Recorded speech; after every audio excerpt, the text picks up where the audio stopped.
காலையிலேயே ஒரு நல்ல சம்பவம் என்னன்னு கேட்டிங்கன்னா, சிலிண்டர் வந்து காலி ஆகிடுச்சு. காலையில் சாப்பாடு வைக்கலாம் அப்படின்னு சொல்லிட்டு அடுப்பை பற்ற வச்சு தண்ணி கொதிக்கல, அதுக்கடையில் வந்து சிலிண்டர் காலி ஆகிடுச்சு. நமக்கு வேறு ஒரு சிலிண்டர் தான் உண்டு. அது காலியானதுக்கு அப்புறம் தான் இன்னொரு சிலிண்டர் வந்து எடுக்க முடியும். சரி அப்படின்னு சொல்லிட்டு காலையில் என்னோடய ஹஸ்பண்ட் வந்து பாவு பஜ்ஜி வாங்கி சாப்பிட கொடுத்துட்டு போனாங்க. ஒரு 12 மணி போல் வந்து சிலிண்டர் எடுத்து கொடுக்குறேன் அப்படின்னு சொல்லிட்டு போனாங்க. சரி ஓகே, நம்ம அப்படியே இந்த கவுண்டர் டாப்பை வந்து நீட்டாக க்ளீன் பண்ணி வச்சிடலாம் அப்படின்னு சொல்லிட்டு தான் நான் வந்து க்ளீனிங் ஒர்க் வந்து ஆரம்பிச்சிட்டேன். இந்த அடுப்பு வந்து குளித்து ரொம்ப நாள் ஆகிடுச்சு. சும்மா மேலாட்ட மட்டும் தொடச்சி எடுக்கிறது, அவ்வளோதான். சரி இன்றைக்கி நல்லா டீப்பாக வந்து அதை குளிப்பாட்டிடலாம் அப்படின்னு சொல்லிட்டு தான் இந்த அடுப்பை வந்து நல்லா குளிப்பாட்டிகிட்டு இருந்தேன். அதுக்கப்புறமா கேஸ் அடுப்பில் பின்னாடி வரல ஒரு வால், அதாவது இந்த சிலிண்டரையும் கேஸையும் இணைக்கக்கூடிய அந்த டியூப்பு, அதை வந்துட்டு குளிப்பாட்டிகிட்டு இருந்தேன். அதை குளிப்பாட்டலாமா அப்படின்லாம் எனக்கு தெரியாது. நான் வந்து அது அழுக்காக இருந்ததுனால நல்லா சோப் போட்டு அதையும் வந்து குளிப்பாட்டிட்டேன். என்னை பார்த்து யாருமே வந்து ட்ரை பண்ணாதீங்க, ஏன்னா எனக்கு அதெல்லாம் வந்து பண்ணலாமா அப்படின்னு தெரியாது. ஸோ ப்ராப்பராக வந்து தெரிஞ்சுக்கிட்டு பண்ணுங்கள், விபரீத முடிவெல்லாம் வந்து எடுக்காதீங்க. அது ரெண்டையும் வந்து குளிப்பாட்டி வச்சுட்டு அதுக்கப்புறமா நான் அப்படியே கவுண்டர் டாப்பையும் நல்லா டீப் க்ளீன் பண்ண ஆரம்பிச்சிட்டேன்.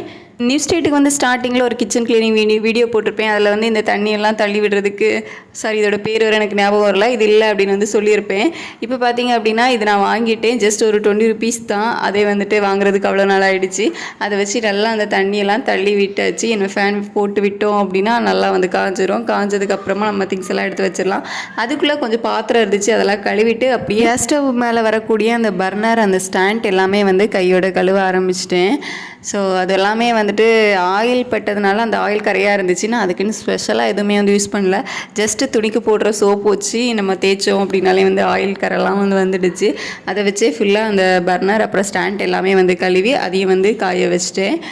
நெக்ஸ்ட் பார்த்திங்க அப்படின்னா நம்ம வந்து ஒரு வேலை செஞ்சால் தான் அடுத்தடுத்து வேலை வந்துகிட்டே இருக்கும்.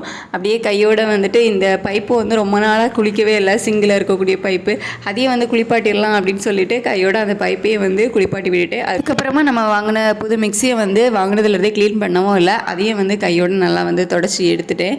ஸோ அவ்வளோதான், நம்மளோட கிச்சன் க்ளீனிங் வந்து முடிஞ்சுது. அது காஞ்சதுக்கப்புறமா நம்ம வந்துட்டு கழுவி வச்ச பொருளெல்லாம் எடுத்து அடுக்கி வச்சிட்டோம் அப்படின்னு வந்து முடிஞ்சுது. சமைக்க ஆரம்பிக்கிற வரைக்கும் இந்த இடம் இவ்வளோ நீட்டாக இருக்கும், அதுக்கப்புறம் எப்படி இருக்கும்னு எனக்கே தெரியாது. ஓகே, இந்த ஷார்ட்ஸ் இவ்வளோ தான். நம்ம நெக்ஸ்ட் ஷார்ட்ஸில் பார்க்கலாம். தேங்க்யூ.